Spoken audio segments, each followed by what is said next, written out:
Jim Florentine said he went into the city Saturday. It was 3 hours because of the Nick bullshit. And they weren't even playing. They weren't even playing. People were so upset that Trump was going to go to the NBA because if he's there, then they have all these crazy security protocols. It makes the traffic even worse. There was no parties. There was no nothing. He should stick to the UFC. And that's They're why going to boo him everywhere else. Oh, they booed him to death. I didn't watch the whole game. I was out and about. Some people cheered. I heard it was like cheers and boos. But the problem is, if there's cheers and any boos, if there's like 50-50, like that's don't go to that spot. Go to the UFC. People say he got booed at the UFC. I've seen him at the UFC 6 times or something like that. I don't know how many times. Never get booed. They love him. He's never gotten booed. They fucking cheer. The people that say they booing him, you're distorting reality. It's not true. They cheer him like he walks in there to the American Badass song, especially if Kid Rock is with him and Dana White's behind him. And then sometimes Tucker Carlson was there too, back when they were close. It was like the conservative Avengers. It was like, this is ridiculous. His son said they cheered for him. Listen to Daddy. I took my headphones off just to listen. And it was, whoa, whoa. Really? Yeah, man. You're at the White House all the time now. I've been there a couple times. Yeah, it's weird. It's very weird. It's also very weird because as much as people hate Trump and hate his decisions and hate what he's doing and hate how he talks, and my experiences with him personally have always been fun, unfortunately. Yeah. Unfortunately for everybody else. Like, if he likes you and you're on his good side, he's a fun guy to be around. Yeah. He says a lot of fun shit. The fucking man loves America. He genuinely does. He really does. Like, he wants to make the White House look better. He wants to build this ballroom because he has good intentions in terms of America. Watch the leash snap tight. Cam says one true thing, and Joe's already reversing the truck. People hate him. Unfortunately, he's fun. People hate what he does. Unfortunately, he's a good hang. Good intentions. Good intentions? This is the same man whose name is splattered all over the Epstein story.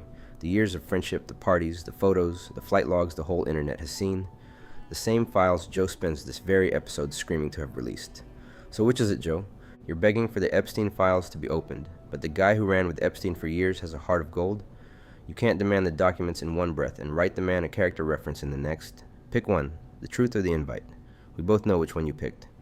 And we're bombing Iran while you do it. And your big takeaway is that he means well? Nobody asked about his heart, Joe.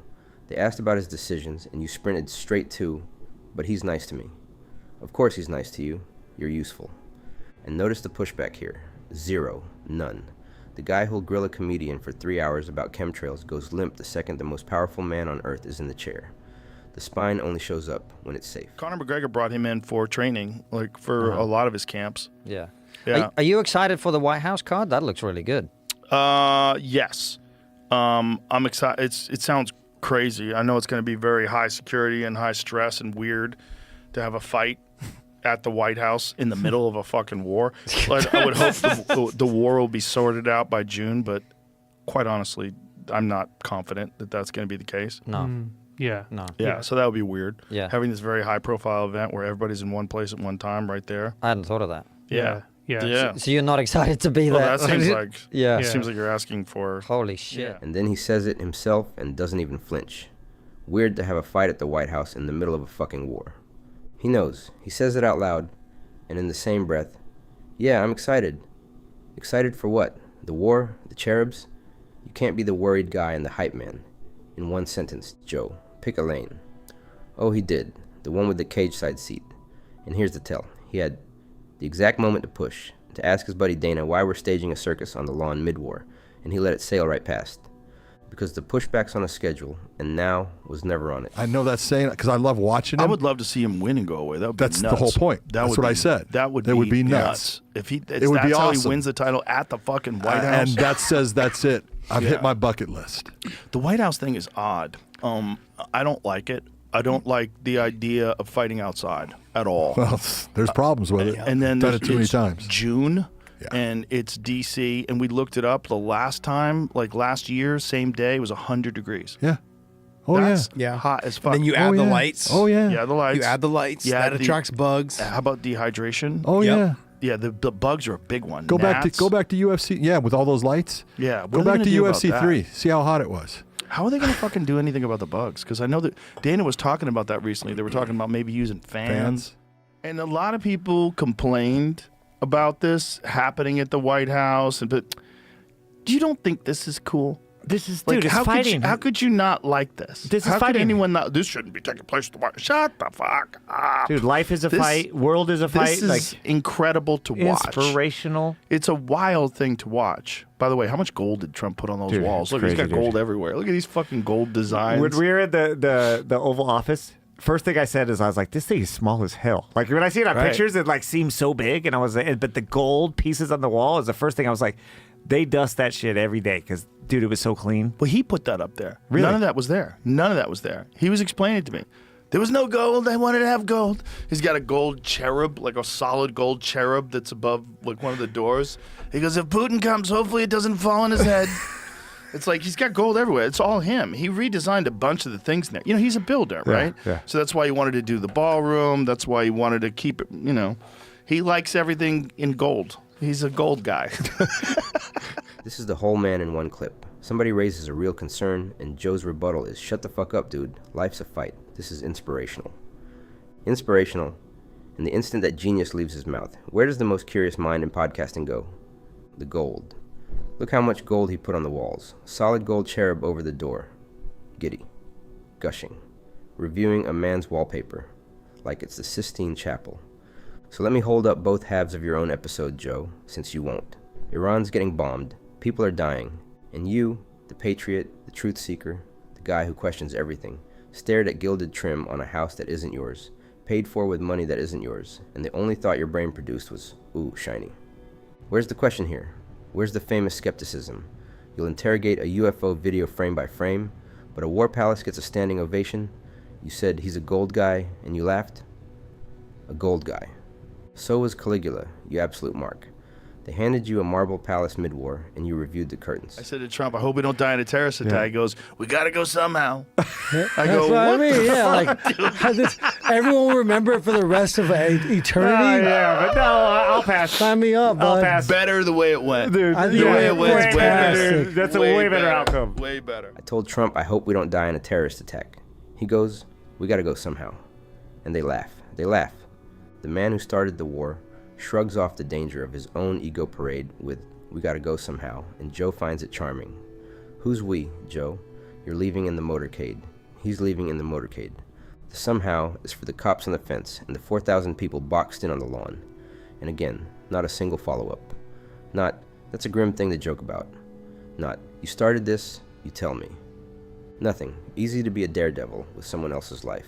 And easier still to giggle along when pushing back might get you uninvited. I rolled out of it. It was hey, tell me what was it? Tell me what'd you use? Newton's law? you Newton's said? first law. Object in motion needs to stay. I just stayed in motion. Stay in motion. That's all it is. Look at the size of that fucking crowd that was Yeah, outside. 'cause of so the you ellipse. couldn't see this crowd. Like I couldn't No, see this no. crowd, but You know what having though? the You environment. could hear them Dude. and you could feel them. Dude, you could feel crazy. the energy. I mean, even though there was only 4,000 people, did not feel like 4,000 people.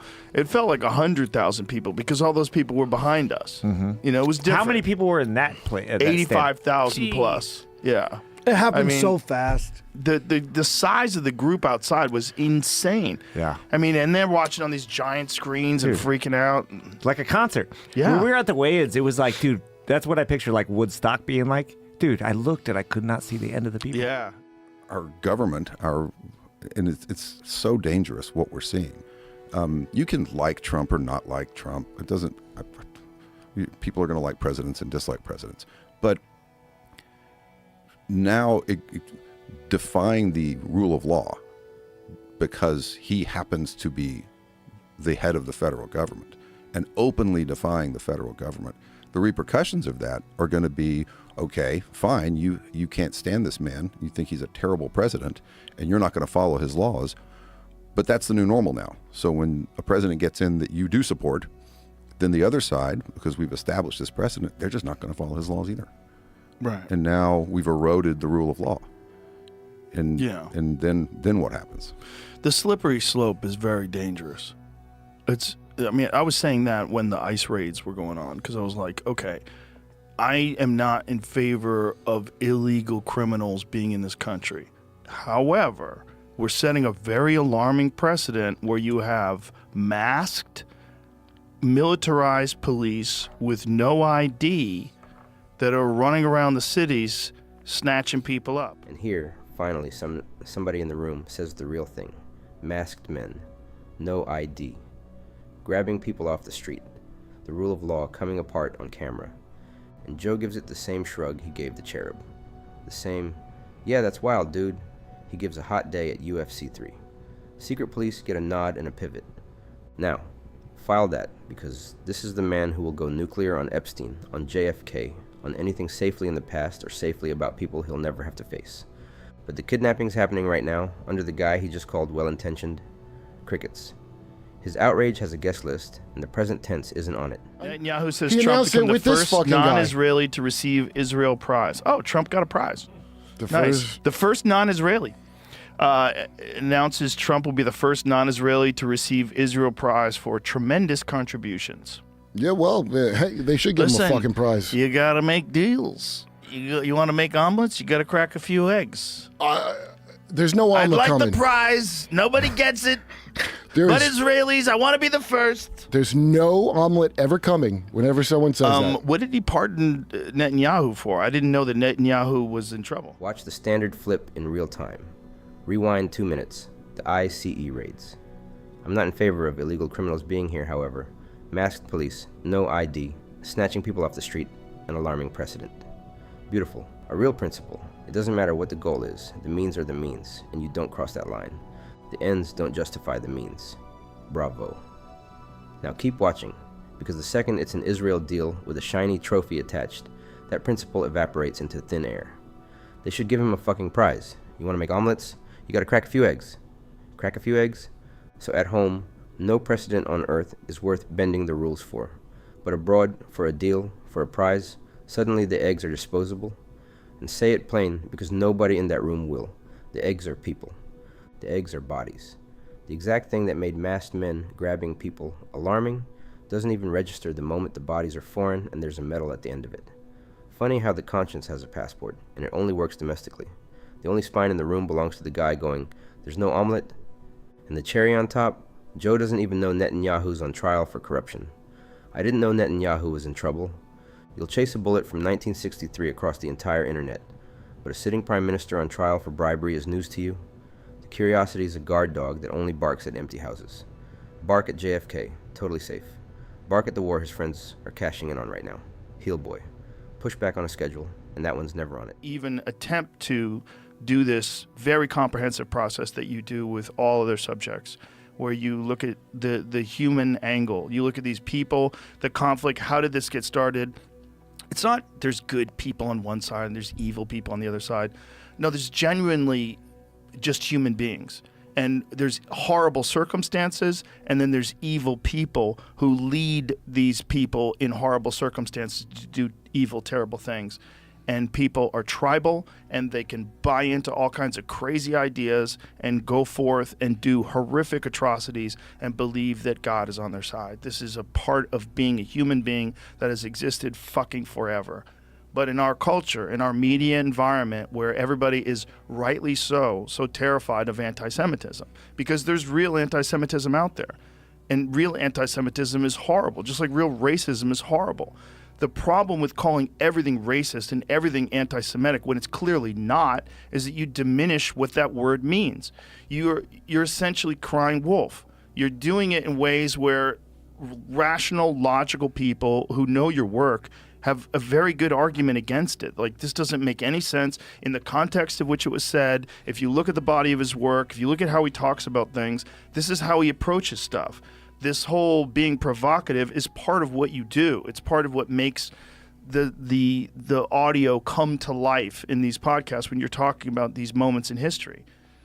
This subject is just so sore with people, and particularly right now after October 7th, where, I remember all of a sudden going on X and seeing anti-Semitism just like right out in the open, blaming Jews for everything, going, whoa, like, has this been hiding? Like, what? And then you start thinking the way your paranoid Jewish friends think, that everybody's anti-Semitic. And you go, well, now I kind of understand why they think that way. So I kind of understand the overreaction, but it is still an overreaction. Sorry I had you listen to that whole part. It was just to show the context. Joe has a lot of paranoid Jewish friends. Let me guess, degenerate professors and Zionist pedos who were all named multiple times in the Epstein files. So no, Joe, it's not that this came out of nowhere all of a sudden. It's just that people are finally seeing the truth, and a revolution is coming. And when it does, we will not find enough water to wash away the blood.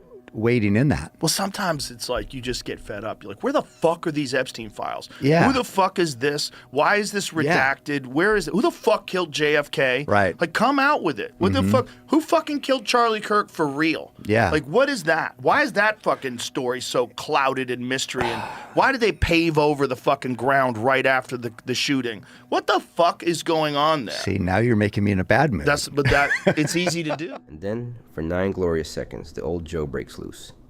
Where are the Epstein files? Who killed JFK? Who killed Charlie Kirk? Why is it redacted? Why'd they pave the ground?